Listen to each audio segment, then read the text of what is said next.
Welcome back to the Retro Game Club podcast. This is Season 7, Episode 6, also known as Episode 195. I am Zach, and with me today is someone else who runs just a little bit faster when warmed up, Rob. Yes, but then I also get tired more quickly. How's it going? It's been a while since you've been on. Yeah, it's going good. You know, the people demanded it. And by that, I mean a couple of people on Discord politely suggested that I could fill in for Hugues now and then. So we're giving them what they want for like one episode. At least yes. One episode.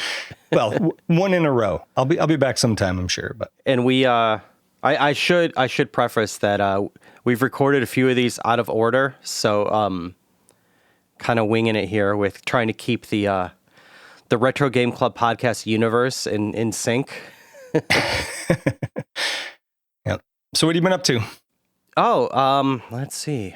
Other than life stuff, Epic Mickey I decided to try out, and nice. I'm doing the remaster of it. Have you played that one? I have not even the original.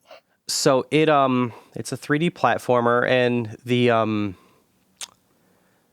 the cool thing about it is, oh my God, I forget his name now because it's early in the morning, but the antagonist in it was one of Disney's original IPs before Mickey, and then Mickey was popular and they forgot about that guy. I'm sure everyone's screaming at their radio right now and saying his name, but he kind of looks like a rabbit type creature. And for this game, they got that IP back. And nice. Yeah. So it's a really cool idea. But it definitely feels like a product of its time, even the remaster. You know, it's a 3D platformer where everything is just a side quest, and it's kind of a collectathon. But, you know, you really only have one mission, but it's all side quests to do it. You know, you're not actually like doing that mission. So that's kind of lacking. It is cool that it definitely feels like a Sorcerer's Apprentice direct sequel, which I like. Mm-hmm. The game mechanic where you paint and erase is kind of cool. It, you know, like I said, it's a solid 3D platformer, you know, more so than like Psychonauts or something. Mm-hmm. I don't know. If you don't play this one, you're not really missing anything. And then, so I think my next one is going to be Assassin's Creed Shadow as a modern game. But really, I've been finding a lot of deals. If you're on our Discord, you're missing out. And you should be. Yeah, you should be. In fact, a lot of these conversations and emails come from Discord conversations. But yep. I've been collecting a lot of PC Engine games because I've been finding some deals. And so maybe that'll be a topic soon. But for the Hugues games, I will probably be using a lot of them in the Analog Pocket soon instead of emulating. Oh, right. Nice. So yeah. You have the adapter then. Exactly. Yep. Right. I just need to find it. It's in a box somewhere. Well, if you can't, I have mine. I can send it to you. Still, I think it's still unopened. That's funny. Yeah. Do you even have any Hue cards? I do not, but I didn't want to miss out on having the adapters. I think I bought a Game Gear game or two to try the Game Gear adapter with, but I think that was a separate item. Like there's one of the SKUs is like 3 adapters, right? And it was like $100, and then the other ones were like $30 a piece or something like that. Yeah, if I recall correctly. I'm trying to remember. I think if I remember right, it was Hugues, Lynx, and Neo Geo Pocket, maybe. Yeah, it could be something like that. What have you been up to? So for gaming, nothing particularly retro recently. I've been playing mostly Ender Magnolia, the sequel to Ender Lilies, which... What is that game? I haven't heard of any of those. I mean, it's basically a Metroidvania. I really like the art style, the gameplay characteristics are really cool. I really like the way that it plays. My main complaint with Ender Lilies was that the map was awful. And this one improves upon that. It's a great map. It's a much bigger game too, though, and it's getting to be too long, essentially. No, it's outstaying its welcome. Yeah, and I don't have a lot of time to game. So, and obviously my backlog grows faster than I can take things off of it. But so far, I'm not giving up on it. I should really look and see how far along I am. If I'm only like halfway through, maybe I'll quit. But I do think that's a problem with developers. I think especially, I was going to say new developers, but probably not, that they keep trying to make their games long enough to justify the cost. But now that there's so many games, I don't think that's an issue. I feel like if you have a 12 to 14 hour game and I paid the same price for it and it was a fantastic game, I am fine with that. Yeah, I'm all about quality over quantity. And I feel like it was only like a $20 game. I don't think it was particularly expensive. I don't remember. I did actually replay Contra and Super C, and talked a little bit about Operation C as well. I hadn't played that one yet, but I did an episode of Games My Mom Found, which is another podcast, very friendly and retro inspired folks there. Those are fun to revisit. And actually, I just got called back. They're going to do Contra 3 and Hardcore next. So I've never played Hardcore. I'm going to have to play that one. Cool. Yeah, that's the DS one, right? Or no? I think so. I'm not sure. I have it. I have the Contra collection on Switch. So I think I have it. Makes it easy. Yeah. Yeah. And I definitely played Contra 3 again. That one was fun. I haven't played that in a long time, though. Oh, no. It was for Sega Genesis. That's right. Hardcore was? Yeah. Huh. Okay. Well, I don't know how I missed that one. Maybe I have played it and I just don't remember. Yeah. And then a little kind of retro computing related. I have a son who is very much ADHD, and his thing is electronics. So, we spend a lot of time doing things like snap circuits. I don't know, people our age probably remember from Radio Shack, they had like the 50 in one kit, 101 kit, 201 kit. This is kind of like that. But you literally snap pieces together instead of needing the little springy bits. Mm-hmm. So a lot of times I'll just give him stuff to take apart, old electronics that I don't really care if he breaks it, because that's what my dad did with me, because it turns out I'm also ADHD. Just found that out recently. Mm-hmm. So we also read books on electronics. And in this one book, we read about Nixie tubes, which are really cool. I try not to go off on too much of a tangent here, but because he liked the Nixie tube so much, he wanted a Nixie clock. And so we got him one for Christmas. It is very cool. I was glad that he asked for that. And then there's a section in the book on voice coil motors, which is how the ARM in a hard drive, computer hard drive moves to access the data. So I'm bringing it around to retro computing. And I had an old IDE hard drive. We took it apart and we looked at that, and that was cool. And then he was like, well, there's hard drives. Is there a soft drive? And I was like, well, there's a floppy drive. And then we were talking about that. So I ended up buying a cheap 3.5-inch floppy disk and floppy drive and some old disks. And I just can't find anything to format it, though. Like my computer will recognize it's there, but it won't format it. I haven't tried on a Windows machine yet. So, a Windows machine probably will. Yeah. I even looked at work. I don't think we have one with a built-in 3.5-inch drive, because if it had that, it definitely would. But yeah, I in one of my first Android phones, I think it was the first one that had USB something. I don't know if it was C or not, but I had a USB floppy drive, and I was like, will this work? And it did. I plugged in a floppy drive to my Android phone, and it recognized it. Nice. Yeah. So I have my old floppy drives that I don't want him to touch, or my old floppy disks. I don't want him to touch because he will wreck them. He's always, I'm like, hey, be careful with that. Don't break it. Thing. Exactly. I can't tell you how many times I'm like, hey, all right, don't break that. I won't break it. I broke it.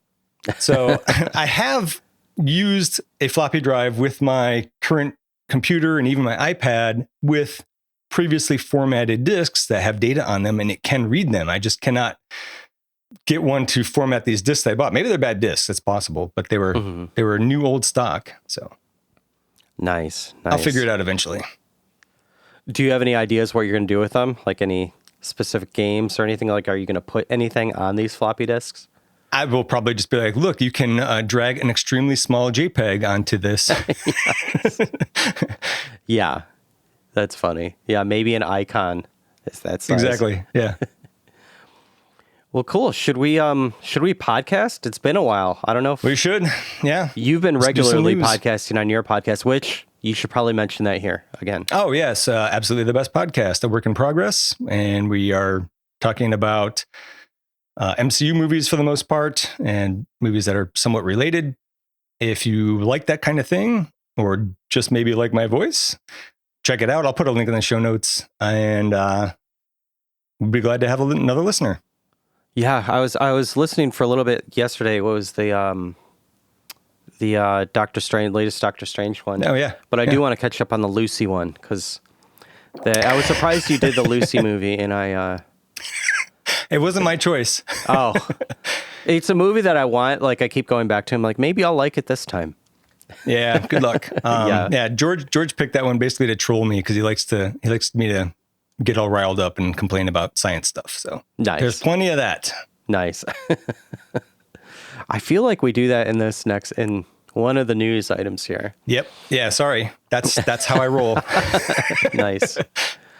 Well, yeah, starting off, and also we've been collecting these news items over the past many weeks. Like I said, I've been recording a lot. So some of this is a bit dated, but this is a retro podcast. So you may even like it better.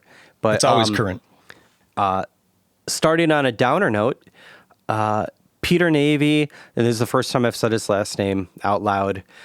Good luck. Tuiasosopo, the Honda from the Street Fighter movie, passed away. He was 61 from heart complications, and he was also in a lot of other movies. I didn't recognize him until they listed him out, and I immediately was like, "Oh yeah, that was him." What else was he in that you recognize him? It Do you was, recall? Let's see. While you're looking that up, I never actually watched the Street Fighter movie, which might shock some people. But I did look at the pictures, and he does not look Japanese at all. So, And but you know, in the 90s, you could get by with casting whoever, like, as long as they weren't white, they could play pretty much any other race. yeah, that was a very 90s thing. I mean, even going back to Short Circuit, right? Oh my God. But I recognize him from Batman and Robin, Basketball, and Speed Racer. He was in Basketball? Okay. And if you haven't seen Speed Racer in a while, it flopped at the box office. It's a fun watch. I'm not going to say it's a good movie, but it's a fun watch. The Wachowskis Yep. movie, yeah? Okay. Yep. I haven't actually seen that, but maybe I'll check it out. Yeah, I'll look for this guy. It's not bad. And that's definitely, I would say that's video game adjacent too. But yep, R.I.P. to him. And that is sad. Getting back into some emulation stuff, which when we started this podcast, we did a lot. And then I kind of got sick of updating all the time. But there's a really big Dolphin release 2503. And Dolphin is the GameCube, Wii, and possibly Wii U emulator. But this one adds a ton of stuff. Like you could do action replay, cheats. You can have separate separate graphics effects for each game. And also just a ton of bug fixes and optimizations. And, and retro achievements too. So really big update. If you emulate, definitely try to get the latest update. Have you used Dolphin at all? I used it once a long time ago. I don't know, 5, 6, 7 years ago. I guess not that long ago. I was testing it out to see if I could play Wind Waker on it because I was itching to play Wind Waker again, and it works just fine. But then I decided I would wait for a Switch re-release.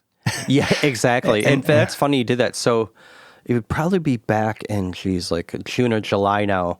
I tried to play Wind Waker HD on my Steam Deck with Dolphin, and that wasn't working, but I played all the way through Twilight Princess HD. I think it was HD. Oh, interesting. So, yeah, if it's the HD, then it must also do Wii U. Yeah, and the best way to play it or to have it emulate Wii U is to use it in gamepad mode. Because Makes sense. then, Yep. Yeah. But yeah, so definitely update if you use that. More emulating stuff. There is a ODE, an optical drive emulator for the Saturn called the Fenrir, which is not one that I have, but they have a really cool update for it where you can just have like an SMB share or something like that on your computer that's on the same network and just stream the games directly from there. Meaning it's not like streaming like, Xbox, streaming service or whatever. It's, or like Stadia. It's just streaming the disc because, your Wi-Fi is faster than a disk drive. So okay, that was going to be my question is, first of all, I don't have a Saturn nor an ODE for it, but I understand all this and I think it's really cool. But the streaming, so it's not just loading the disc into like RAM or some kind of temporary storage. It is just as it needs stuff, it accesses the network drive again. Exactly. I think there is some caching in it. But not the whole disk at once. No, I don't think the whole disk at once. Okay.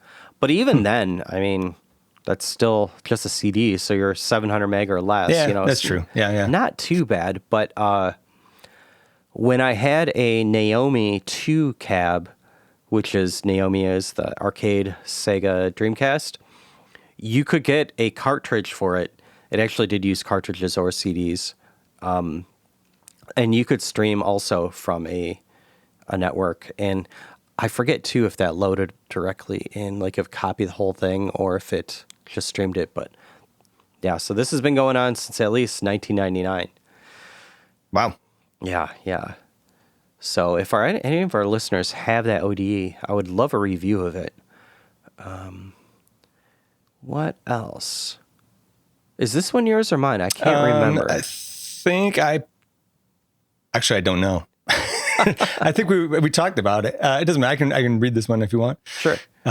Programmer gets a NES to emulate a PC, and it's as ridiculous as it sounds.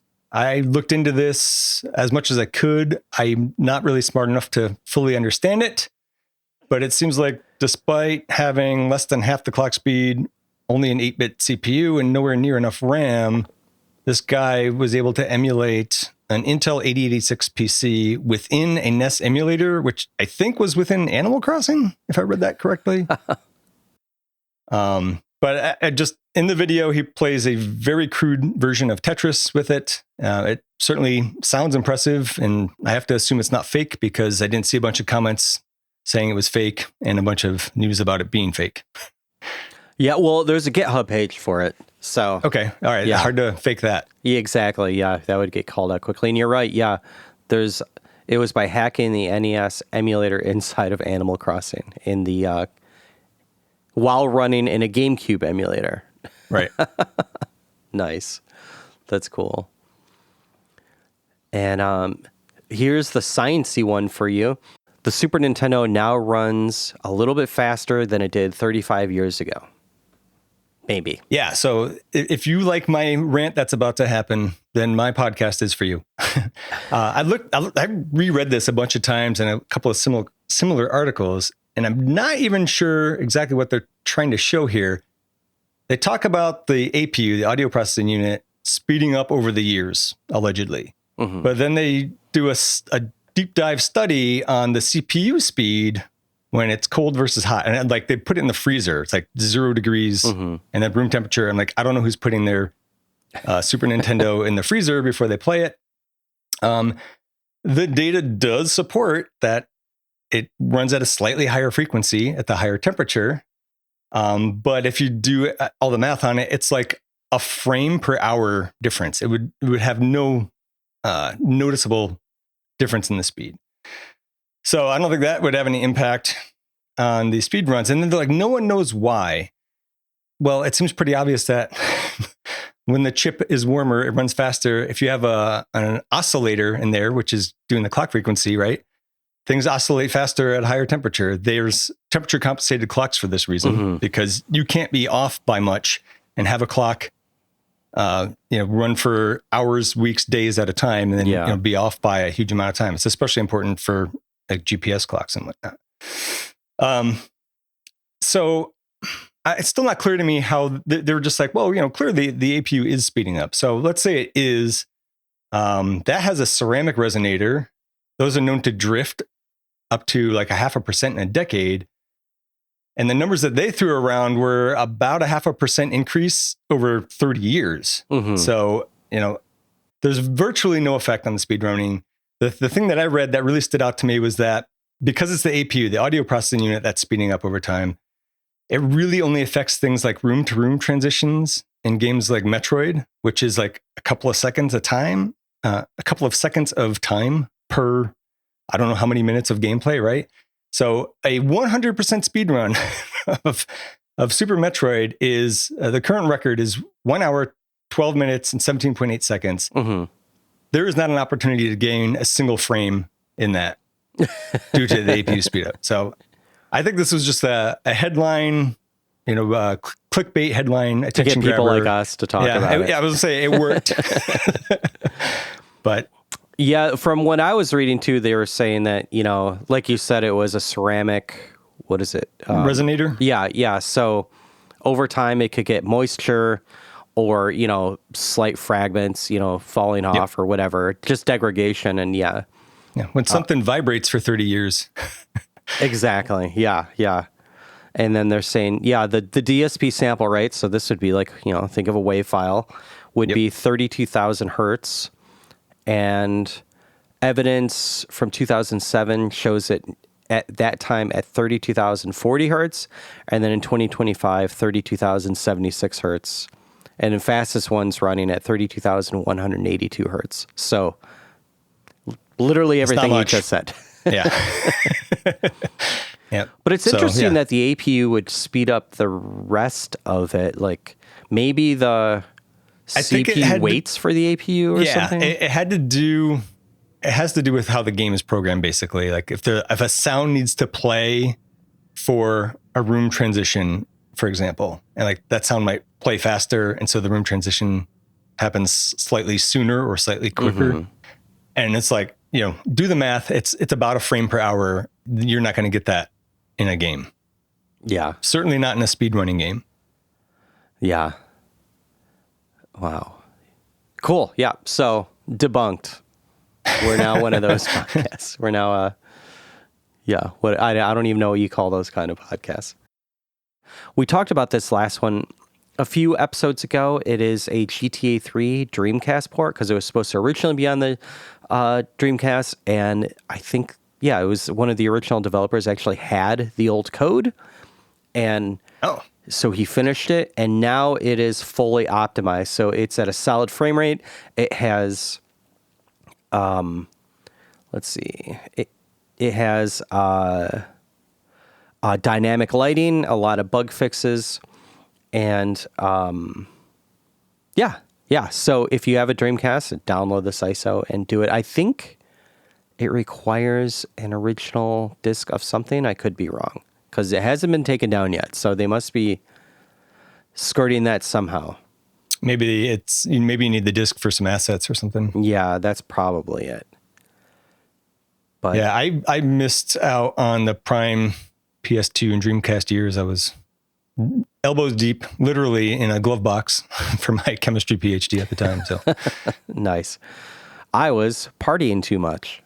So, so you don't remember the prime PS2 and GameCube year? Exactly. Yeah. Dreamcast years. And I think that is all of our news, right? That's correct. All right. Well, we got quick game club from our recent guest, Glenn Rubenstein, from the Game Boys to Men podcast. And he chose the Horde on 3DO, which I had never played before this. It was ported to also DOS and Saturn. It has Kirk Cameron and Michael Gregory as like QuickTime video stars of this. And Kirk was raised by wild cows and saved the king from choking. This is all in a QuickTime video in the beginning of the game. And you really liked that choking scene, right? Oh my God, yeah, we'll get into that. And then the king rewards him with some land, but it's kind of a trick. The land is overrun with these hordes of red monsters. So it's kind of a city building strategy RPG, action RPG game. And Yeah, that choking scene. It seriously almost made me puke. Like his sweaty look on his face, and yeah, which I guess it was really well acted at that point. If I it guess really, so, yeah. I just hate watching people eat to begin with. Oh yeah, that's not necessary. Yeah, especially in commercials when they do like close up on stuff. Like, oh yeah, I'm including my family in that. yeah. Yeah, sometimes that is the worst. But I obviously do not own this game. I've never owned a 3DO. I did have friends, well, one friend at least that had a 3DO back in the day, and he did not own this. But I tried emulating it for the 3DO, and the emulation was horrible. The audio was a bit off, and it was a bit laggy, the gameplay. I'm not sure if that is because of bad emulation or if the 3DO was laggy. It could have been either, but it wasn't until I put a lot of time in it till I realized there was a Saturn port. I should have just done that. If you did do the DOS port, sorry, well, it wouldn't be a port. If you bought the DOS game back in the day, it came with a MPEG decoder card, which is that must awesome. have been an expensive game. Exactly. Yeah, that's huge. And I think like Windows 3.1 and 95 and stuff had drivers for that. So, I mean, it would have sped up like really any MPEG video you played. And what are my last notes here? I know it's only loosely similar to this game, but I thought ActRaiser did it better. Like, yeah, you get the goofy multimedia stuff here, but ActRaiser's, to me, a more fun game to play. And believe it or not, this game reviewed well, but I think most early multimedia did. So there you go. What do you think of this one? So I also did not have a 3DO, nor I think I saw one at Sears one time. And that was it. And it did not have this game playing. So I did watch some parts of a playthrough on this, but almost none of this is for me. I'm not a action RPG is probably about the most thing I would be interested in about this game. It doesn't feel that way though. Out of all the genres, it doesn't feel like. Yeah, I'm not a city builder or any of that. But when I started watching it, that opening scene with the choking, I was like, oh my God, is that Kirk Cameron? Oh yeah. And like his character's name is Chauncey, I think, right? Mm-hmm. Which that name always makes you laugh. Sorry if your name is Chauncey. But there was like the head of campus security where I went to school was named Chauncey, and he really liked to throw his authority around. So it reminded me of that. And then I didn't realize it, but in the Discord, the No Swear Gamer pointed out that Richard Mall, who's Bull from Night Court, plays Cronus Mailer, who's the evil High Chancellor. Oh, yeah. Yeah. So I didn't know that he did anything besides Night Court. Have you ever seen House or House 2? They were 80s horror movies. Yeah. I actually recently rewatched the first House, and it's not good. I loved it as a kid, though. And I've seen House 2, but I don't remember it at all. Yeah, so that's Greatest American Hero and Bull. Yep, that's funny. Where was it? What I thought was impressive was the video quality that they got out of this, especially compared to things of a similar time. Like if you try to play Sewer Shark on the Sega CD, you get like that super checkered pattern. It's very, very highly compressed. I don't know much about the hardware, but I'm guessing it has more RAM and a faster CD-ROM on the 3DO. Well, it has a built-in MPEG decoder chip, probably. Right. That would certainly help. So the Sega CD's got to do it all in software then, basically. I think so, yeah. Oof. Yeah. Okay, that makes sense. But that's about it. Yeah, not the best game, but kind of good to go look back at that. And I would definitely like to see the DOS port of this. And yeah, Glenn, thank you for recommending that one. And everyone, should still check out Game Boys to Men. It is behind a Patreon, but there is a free episode or two on YouTube. So if you want to see if it's for you. But what would you like for the next game club? Yes. I am going to pick Ninja Gaiden 2. This is one of my favorite NES games of all time.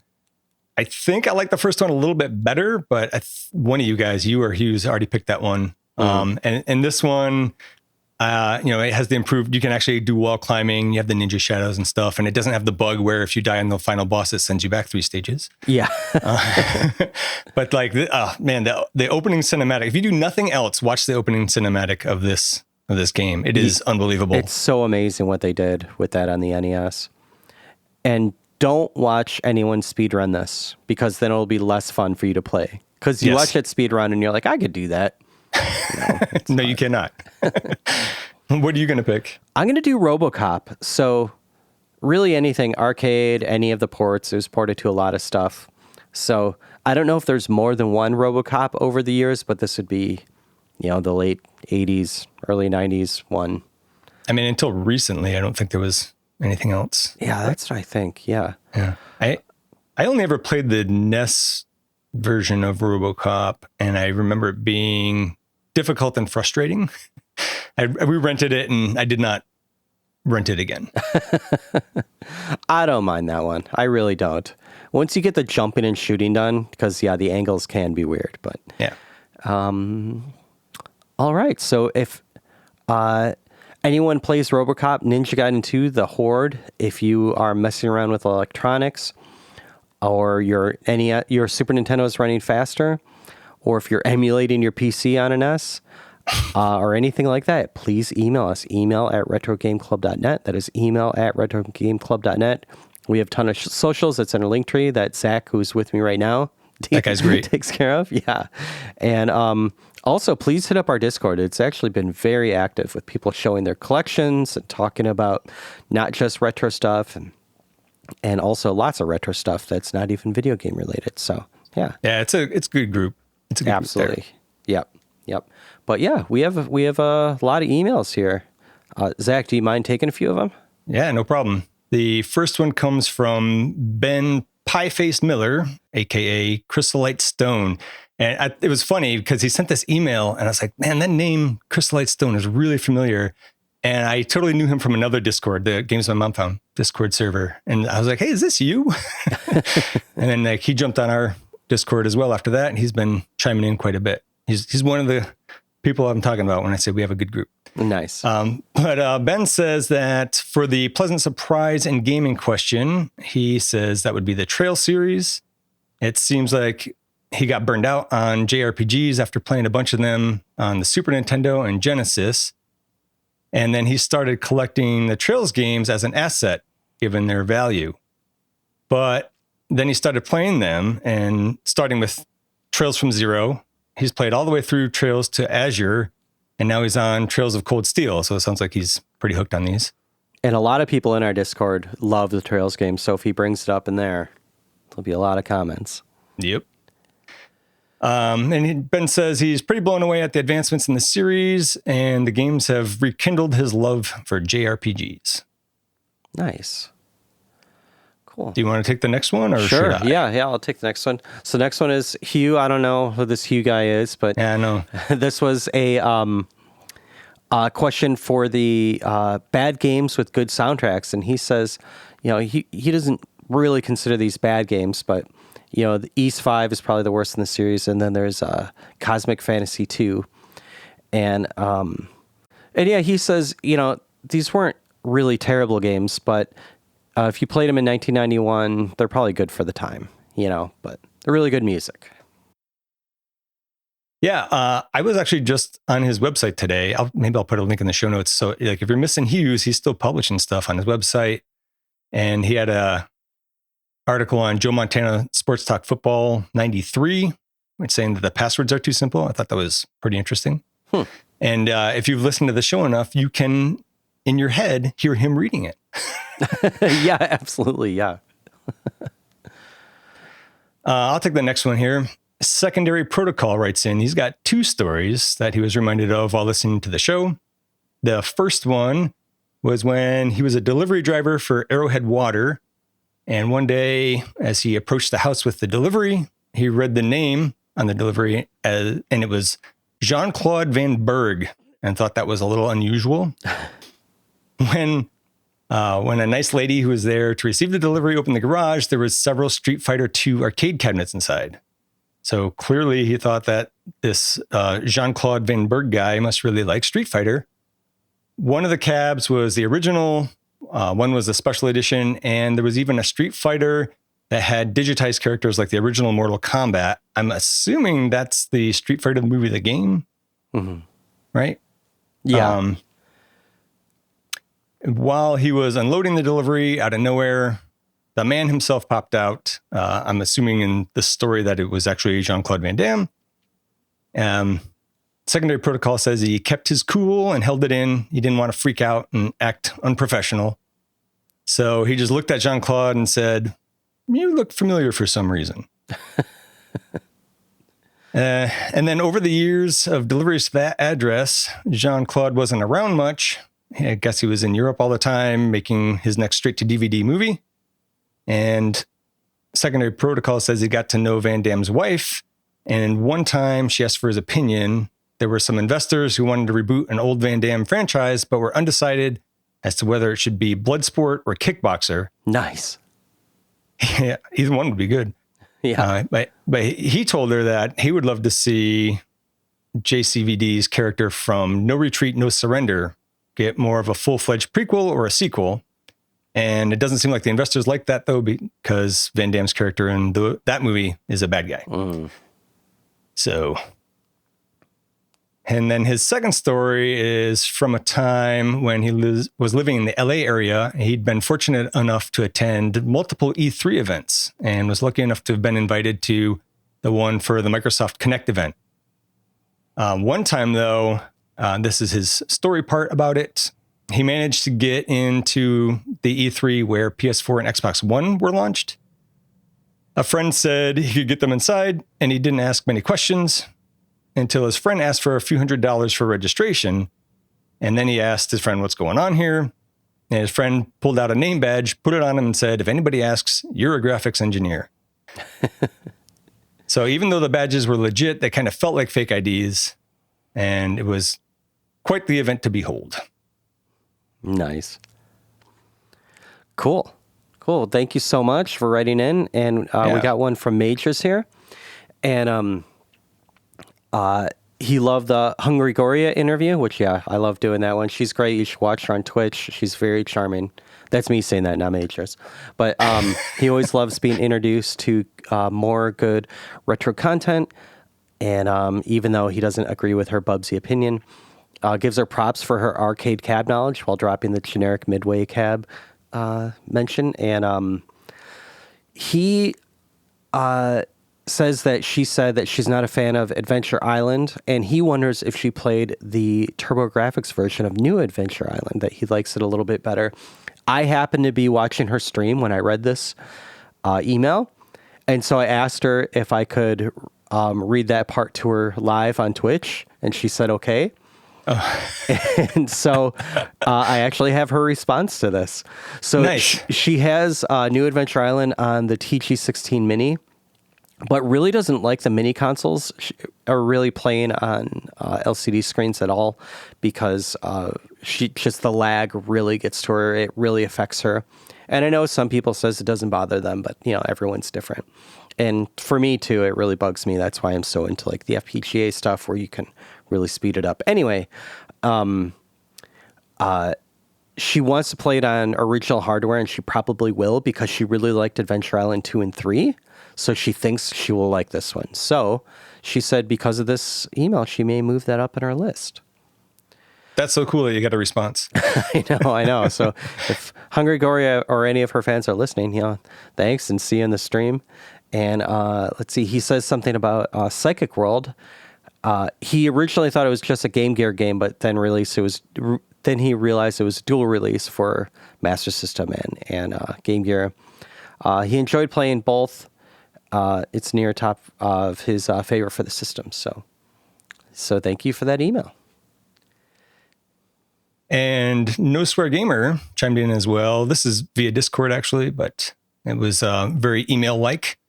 He says that he's regrettably fallen behind on listening to the episodes, Retro Game Club episodes. And so he skipped ahead a few and listened to the Computer Shopper and the Super Mario Brothers 3 Missed episodes. And he says that while he thinks Super Mario Brothers 3 is great, he prefers Super Mario World. I think both you and I are Super Mario Brothers 3 over World. Yeah. Yep.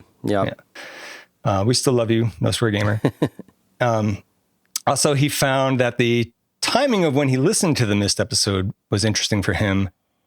The subject of Myst came up during his live stream of Frostbite for the Atari 2600.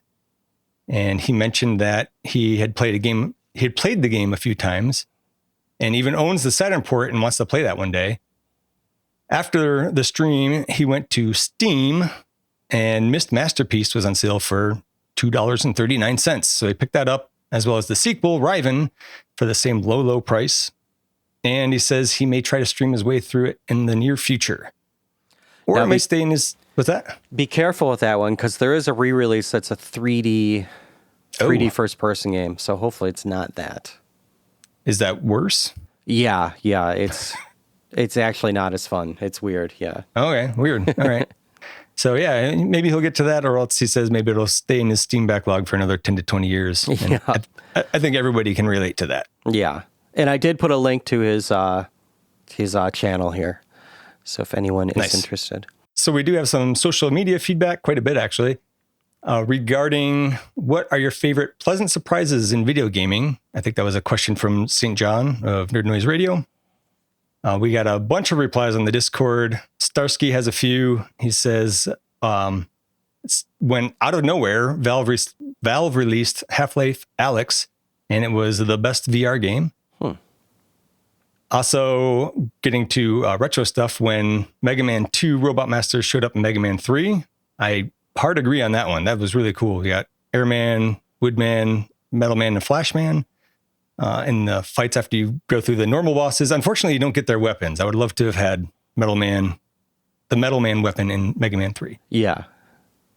And he says Bowser joining the party in Mario RPG and being OP. Jordan M says, remember me.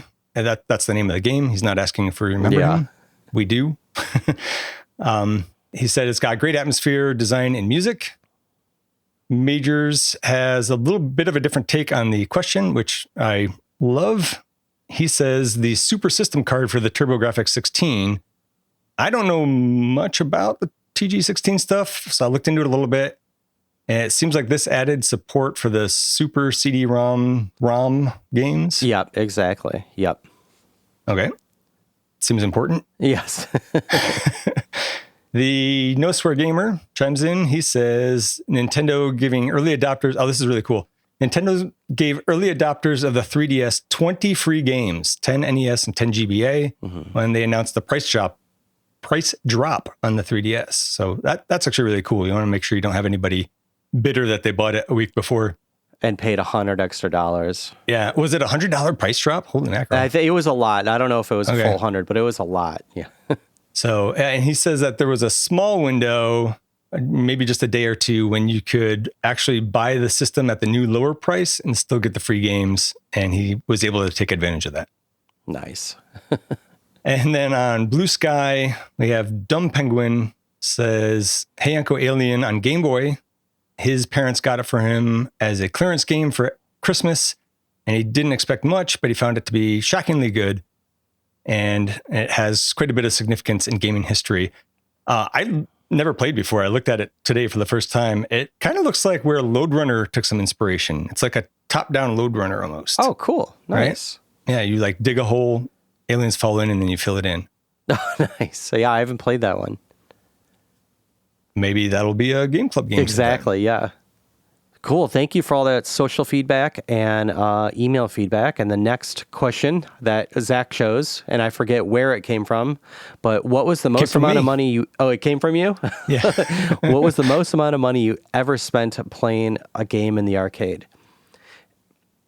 And so we actually already have some feedback for this, so I think we're going to have a lot for the next one. So again... The email address is email@retrogameclub.net, or we have a link tree. You could get to our Discord and all that stuff. And I think that wraps it up. Sure does. Yeah, thanks for joining, Zach, and I'm sure we'll see you again soon. Sounds good. Thank you.